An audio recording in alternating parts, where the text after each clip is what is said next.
નમસ્કાર, GSRTC conductor સિરીઝમાં આપનું સ્વાગત છે। આજે આપણે જીએસઆરટીસી કંડક્ટર માટે સ્પેશિયલ મોટર વ્હીકલ એક્ટ 1988 માટે અતિ મહત્વની કલમો, હવે ગયા બે વિડીયો લેક્ચરની અંદર આપણે આ બે ટોપિક વિશે સમજી ચૂક્યા છીએ। આજે આપણે આ ત્રીજો ટોપિક કે જે અતિ મહત્વની કલમો છે મોટર વ્હીકલ એક્ટ માટે, એમના વિશે આપણે ડિટેલમાં ભણીએ। તો ચલો આપણે વિડીયોની શરૂઆત કરીએ ને એ પહેલાં તમે મને કમેન્ટ સેક્શનની અંદર કહો કે શું તમને ક્યારેય ટ્રાફિક મેમો છે એ મળ્યો છે કે નહીં, તમારો અનુભવ છે ને મને કમેન્ટ સેક્શનની અંદર જરૂરથી શેર કરજો। હું તમને અહીંયા જજ નહીં કરું, સાચું બોલજો। જો મળ્યો હોય તો હા કહેજો, ન મળ્યો હોય તો ના કહેજો, કેમ કે અહીંયા તમને કોઈ છે એ જજ કરવાનું નથી, હે ને। તો ચલો શરૂઆત કરીએ કે કંડક્ટર માટે સૌથી મહત્વપૂર્ણ કલમો કે ચેપ્ટર નંબર 3 સેક્શન નંબર 29 લઈ અને 38। હવે કલમ નંબર 29 કે જેની અંદર શું કીધું છે તો કે કંડક્ટર લાયસન્સની અનિવાર્યતા। હવે કોઈ પણ વ્યક્તિ છે એ સ્ટેજ કેરેજના કંડક્ટર તરીકે ત્યાં સુધી કાર્ય કરી શકે નહીં જ્યાં સુધી તેમની પાસે શું ન હોય, અસરકારક કંડક્ટર લાયસન્સ છે એ ન હોય। હવે આપણે આ સ્ટેજ કેરેજ શબ્દ છે એના વિશે આપણે ગયા વિડીયો લેક્ચરની અંદર છે આપણે ભણી ચૂક્યા છીએ, ને છતાંય તમે ન જોયો હોય એ વિડીયો તો ઉપર આપેલા આઈ બટન પર ક્લિક કરીને તમે તે જોઈ શકો છો। હવે કંડક્ટર છે એ લાયસન્સ વિના છે સ્ટેજ કેરેજ મતલબ કે પબ્લિક બસમાં છે કામ કરવું ગેરકાયદેસર માનવામાં આવે છે। પછી કોઈ પણ વ્યક્તિ જેમ કે જીએસઆરટીસી છે એ બિન લાયસન્સ ધારકને કંડક્ટર તરીકે છે નોકરી પર રાખી શકતી નથી। હવે અહીંયાથી તમારે શું સમજવાનું છે કે જો તમારે કંડક્ટર બનવું જ હોય તો તમારી પાસે તો પેલા યોગ્ય લાયસન્સ છે, ડ્રાઇવિંગ લાયસન્સ એ હોવું જોઈએ। પછી આ કલમનું ઉલ્લંઘન કરનારને કલમ નંબર 178 હેઠળ છે એ દંડ થઈ શકે છે। હવે આપણે 29 કલમની વાત કરી હતી, હવે આપણે કલમ નંબર 30 કે જે કંડક્ટર લાયસન્સની અરજી અને ગ્રાન્ટ કે આ કલમ અનુસાર શું કરવામાં આવે છે તો કે કંડક્ટર લાયસન્સ છે એ મેળવવા માટેની અમુક લાયકાતો જોઈએ, જેમ કે શૈક્ષણિક લાયકાત। હવે આ શૈક્ષણિક લાયકાત છે એ અલગ અલગ રાજ્યની અંદર અલગ અલગ રીતે છે એ નક્કી કરવામાં આવ્યું છે, ને આપણા ગુજરાત રાજ્યની જો વાત કરીએ તો ધોરણ 8 થી 10 છે એ રાખવામાં આવી છે। પછી આવે છે અનર્હતા કે કંડક્ટરનું લાયસન્સ મેળવવું છે તો તમે ગેરલાયક શું કામ ન ઠરવા જોઈએ તો કે કલમ નંબર 31 મુજબ આપણે ગેરલાયક ઠરેલા ન હોવા જોઈએ। પછી અરજીનું સ્વરૂપ કે એને આપણે લાયસન્સ તો લેવું છે પરંતુ આપણે કઈ રીતે અરજી કરી શકીએ તો કે નિર્ધારિત ફોર્મની અંદર છે આપણે ફિલ કરી અને અરજી કરી શકીએ છીએ। પછી આવશે મેડિકલ સર્ટિફિકેટ, લાયસન્સ કઢાવવા માટે તમારે મેડિકલ સર્ટિફિકેટ પણ હોવું જરૂરી છે। ત્યારબાદ બે છે એ પાસપોર્ટ સાઇઝના ફોટોગ્રાફ પણ હોવા જોઈએ। પછી લાયસન્સની અસરકારકતા કે સમગ્ર રાજ્યમાં છે એ ડ્રાઇવિંગ લાયસન્સ છે તમારું અસરકારક ગણાશે। ત્યારબાદ આપણે વાત કરીએ ફી કે હવે તમારે કંડક્ટરનું લાયસન્સ કઢાવવું છે તો તમારી ફી છે ને એ ડ્રાઇવિંગ લાયસન્સની ફી કરતાં અડધી હોય છે। હવે ડ્રાઇવિંગ લાયસન્સની ફી છે એ 50 રૂપિયા હોય તો કંડક્ટરના લાયસન્સની ફી છે એ કેટલી હશે? 25 રૂપિયા, હે ને? સમજાય છે ને? જો આ માહિતી છે એ ઉપયોગી લાગતી હોય તો તમારા મિત્ર અને પરિવાર સાથે જરૂરથી શેર કરો, તેથી તેમને પણ છે એ ટ્રાફિક દંડથી પણ બચાવી શકાય। ત્યારબાદ આપણે વાત કરીએ કલમ નંબર 31 કે કંડક્ટર લાયસન્સ માટે અનર્હતા મતલબ કે ગેરલાયક। હવે ગેરલાયક આપણે ક્યારે ઠરીએ કે જ્યારે આપણે 18 વર્ષથી ઓછી ઉંમરના વ્યક્તિને કંડક્ટર લાયસન્સ છે ક્યારે મળી શકે નહીં। હવે એમ છતાંય આપણે લાયસન્સ છે જોઈતું હોય તો આપણે એ લાયસન્સ છે એ ગવર્મેન્ટ અપ્રુવલ વાળું ન ગણાય। હવે લાયસન્સ ન કાઢવાના કારણો શું છે તો કે લઘુત્તમ શૈક્ષણિક લાયકાત, કેમ કે તમે 8 થી 10 ધોરણ છે એ ભણેલા ન હો। ત્યારબાદ મેડિકલ સર્ટિફિકેટ મુજબ તમે અયોગ્ય હો। પછી પહેલાંનું જે કંડક્ટર લાયસન્સ છે તમારું કોઈ કારણોસર છે એ રદ થયેલું હોય। હવે આવા બધા કારણોના લીધે છે આપણે લાયસન્સ છે એ નકારવામાં આવે છે। હવે વાત કરીએ કલમ નંબર 33 કે લાયસન્સ નકારવા અથવા તો રદ કરવા સામે અપીલ કે હવે આપણું લાયસન્સ છે અહીંયા સુધી તો નકારવામાં તો આવી ગયું, પણ હવે નકાર્યું છે તો એની અપીલ કઈ રીતે કરવી? તો નકારવા અથવા તો રદ કરવાના આદેશ સામે છે 30 દિવસની અંદર છે આપણે અપીલ કરી શકાય છે। હવે આદેશ છે એ કેવો હોવો જોઈએ તો કે લેખિત કારણો સાથે છે એ આપેલો હોવો જરૂરી છે। હવે અપીલ કરવા માટેની ફીની વાત કરીએ તો કે 25 રૂપિયાથી વધુ નથી અને અપીલનો સમયગાળો છે આપણે વાત કરી કે 30 દિવસનો હોવો જોઈએ। પછી વાત કરીએ કે કલમ નંબર 38 કે રાજ્ય સરકારને નિયમો બનાવવાની સત્તા ખાસ મહત્વની કલમ છે કે રાજ્ય સરકાર છે એ જીએસઆરટીસીના કંડક્ટરને લઈ અને ક્યાં અને કેવા નિયમો બનાવી શકે છે. તેમનો પ્રથમ નિયમ આવશે કે કંડક્ટરની લઘુત્તમ શૈક્ષણિક લાયકાત છે એ કોણ નક્કી કરશે? રાજ્ય સરકાર. જીએસઆરટીસી નહીં નક્કી કરે અહીંયા. પછી આવશે કંડક્ટરની ફરજો અને તેના કાર્યો, એ પણ કોણ નક્કી કરશે? રાજ્ય સરકાર. પછી કંડક્ટર માટે બેઝ જેમ કે યુનિફોર્મ છે એ બધી વસ્તુ છે એ કોણ નક્કી કરે છે? રાજ્ય સરકાર. પછી કંડક્ટર લાયસન્સ માટેનું મેડિકલ સર્ટિફિકેટનું સ્વરૂપ પણ રાજ્ય સરકાર નક્કી કરે છે. ત્યારબાદ ગુજરાત સરકારે આ કલમ હેઠળ મોટર વ્હીકલ વાહન નિયમો બનાવ્યા છે જેની અંદર કંડક્ટર માટે ધોરણ 8 થી 10 પાસ હોવું ફરજિયાત છે. ત્યારબાદ વાત કરીએ કે કલમ નંબર 178 કે ફરજની કસૂર કે ફરજની કસૂર માટે છે 500 રૂપિયાનો દંડ છે કંડક્ટરને થઈ શકે છે. હવે એવી તો કેવી ફરજ કે જેના માટે આપણે કસૂરવાર સાબિત થઈ શકીએ, જેમ કે ટિકિટ ચેક ન કરવી. એક આખી બસ છે એની અંદર આપણે ટિકિટ ચેક ન કરીએ. પછી ટિકિટ વગરના જે મુસાફરો છે એને આપણે બેસવા દઈએ. ત્યારબાદ મુસાફરોની યોગ્ય રીતે છે એ નોંધણી ન રાખીએ. પછી વાહનમાં શિસ્ત ન જાળવી શકવું. પછી જાણી જોઈને અથવા તો બેદરકારીથી પાસ અથવા તો ટિકિટ છે એ તપાસવાની ના પાડવી. આપણી આળસના લીધે છે આવા બધા કારણોસર આપણે છે એ કસૂરવાર છે એ સાબિત થઈ શકીએ છીએ. હવે આપણે વાત કરીએ કે કલમ નંબર 194 કે ઓવરલોડિંગ મતલબ કે વજન કરતાં વધુ ભાર. હવે 194 હેઠળ છે વાહનને અનુમતિપાત્ર વજન કરતાં વધારે ભાર સાથે ચલાવવા પર પણ દંડની જોગવાઈ છે એ કરવામાં આવે છે. હવે વજન તપાસવાનો ઇનકાર છે એ કરનાર ચાલકને છે 3000 સુધીનો દંડ પણ થઈ શકે છે. હવે આવું છે ને મોસ્ટ ઓફલી બસની અંદર નથી થતું. આવું કેની અંદર થાય છે? તો કે ટ્રકની અંદર થાય છે કે ઓવરલોડિંગ ટ્રક હોય છે અને એના જે ડ્રાઈવર છે ને એમને પૈસા ખવડાવી દીધા હોય એટલા માટે છે એ લોકો ઓવરમાં સામાન ભરી દે.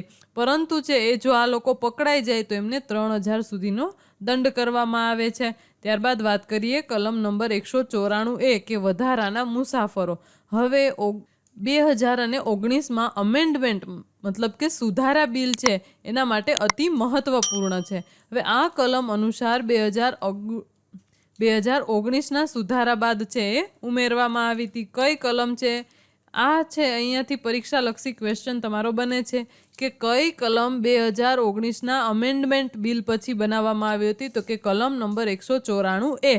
હવે અનુમતિ કરતાં વધારાના મુસાફરો લઈ જવા પર પ્રતિબંધ અને વધારાના પ્રતિબંધ અને તેમ છતાં મુસાફર દીઠ કેટલો દંડ થાય છે? 2000નો દંડ થાય છે. હવે વાહનને ત્યાં સુધી ખસેડી શકાય નહીં જ્યાં સુધી વધારાના મુસાફરો છે ને ઉતારી ન દેવામાં આવે. અને કલમ નંબર 194A મુજબ પ્રતિ વધારાના મુસાફર દીઠ છે એ 2000નો દંડ છે એ આપવામાં આવશે.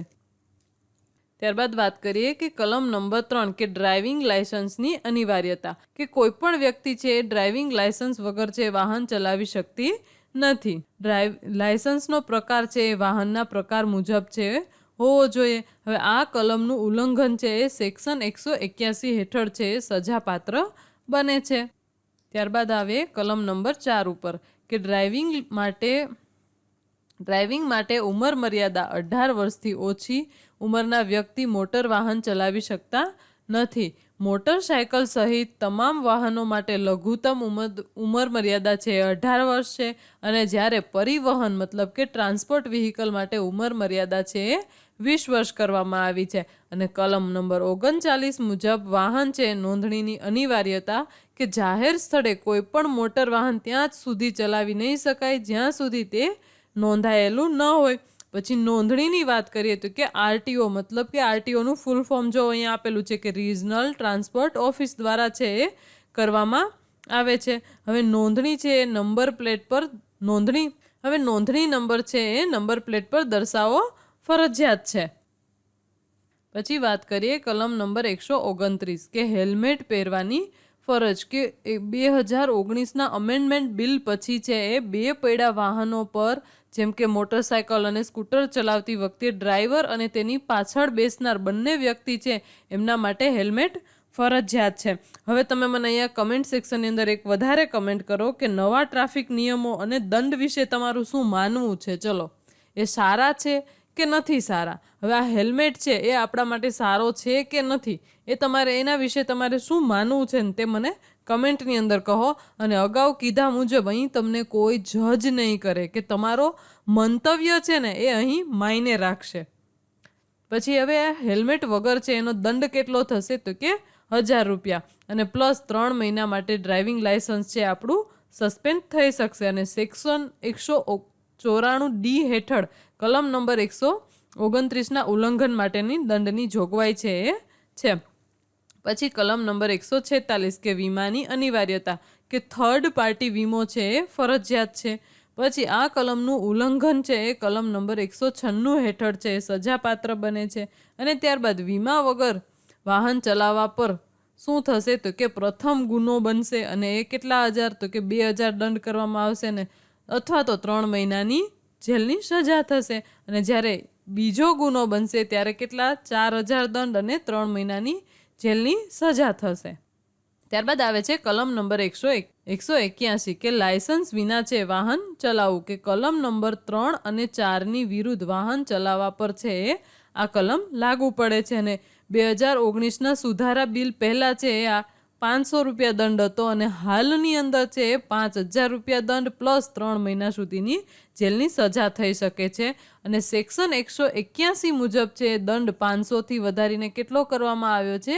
5000 કરવામાં આવ્યો છે. અને પછી આવે છે કલમ નંબર 183 કે અતિ ઝડપ કે ઓવર સ્પીડિંગ, કે નિર્ધારિત ઝડપ મર્યાદા કરતાં વધુ ઝડપે વાહન ચલાવવું. હવે એવું કરવા માટે તમને શું કરશે?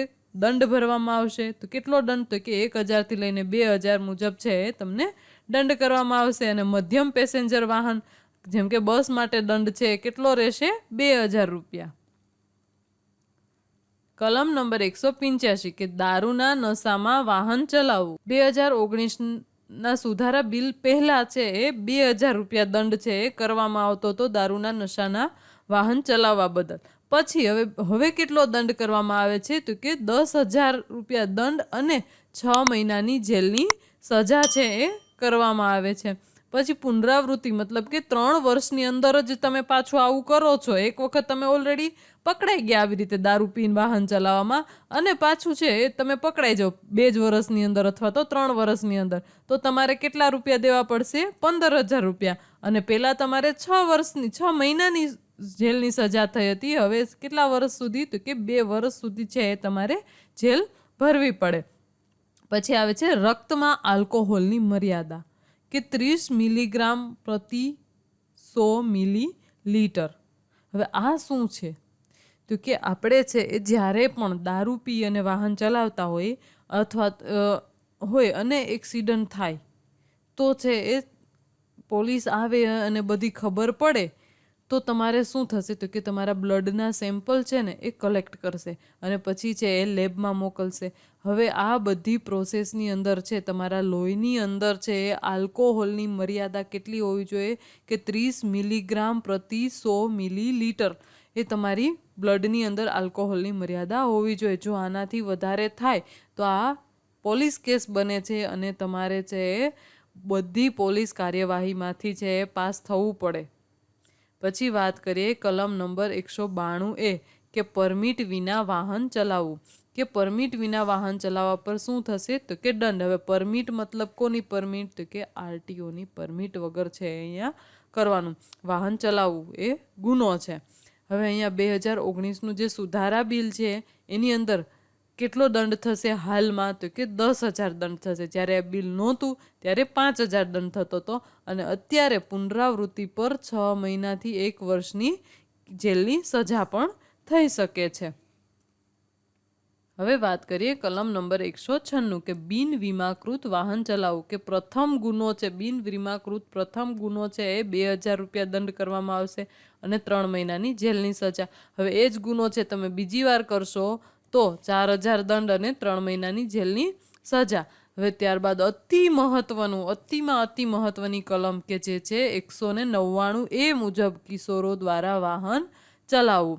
પછી આવે છે 2019 અમેન્ડમેન્ટની સૌથી સખત જોગવાઈ કે 2019 અમેન્ડમેન્ટ દ્વારા ઉમેરવામાં આવેલી નવી કલમ, જેમ કે જવાબદારી કે કિશોરના વાલી અથવા તો માલિક ઉપર છે એ ગુનો રહેશે.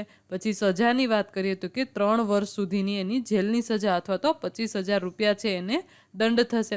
પછી વાહનની નોંધણી તો કે 12 મહિના માટે છે એ રદ કરવામાં આવશે. પછી કિશોર માટે છે એ પરિણામ શું આવશે તો કે 25 વર્ષની ઉંમર સુધી છે એમને ડ્રાઇવિંગ લાયસન્સ માટે પોતે અપ્લાય છે એ નહીં કરી શકે, મતલબ કે અપાત્ર છે એ ગણાશે. વિડીયો કેવો લાગ્યો એ કમેન્ટમાં જરૂર બતાવજો. આવનાર વિડીયો ક્યાં ટોપિક પર જોઈ છે એ તો જરૂર લખજો જ.